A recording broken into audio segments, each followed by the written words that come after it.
Në zonën e Libohovës, fermerët kanë rritur sipërfaqet e mbjella me ullinj dhe kultura arrore. Filip Zera, përfaqësuesi i bujqësisë në Libohov, ka shprehur se vitet e para të kultivimit të këtyre kulturave kanë dhënë prodhime shumë premtuese.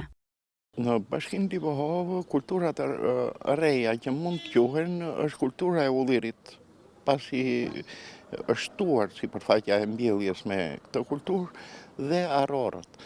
Arrorët në fshatrat malor kanë qenë tradicionalisht, por me subvencionet e këtyre është shtuar sipërfaqja e arrorëve kryesisht në zonën fushore. Sipërfaqja e arrorëve është arritur rreth 20 hektar. Dhe këtu ndarja mund të bëhet në dy grupe.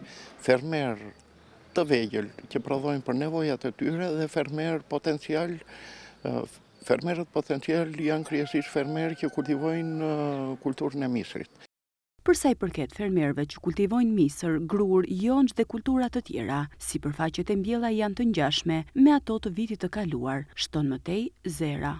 Kultura e misrit kultivohet në 3 fshatra, në Bulo, në zonën e Libohovës dhe në Drinon e Pravisht.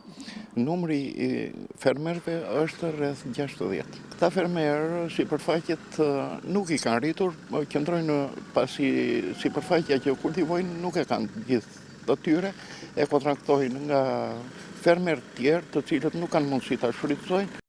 Në bashkinë e Libohovës ndodhen rreth 60 fermerë të vegjël dhe me potencial të lartë. Kjo zonë është një nga më të mëdhat në kultivimin e misrit.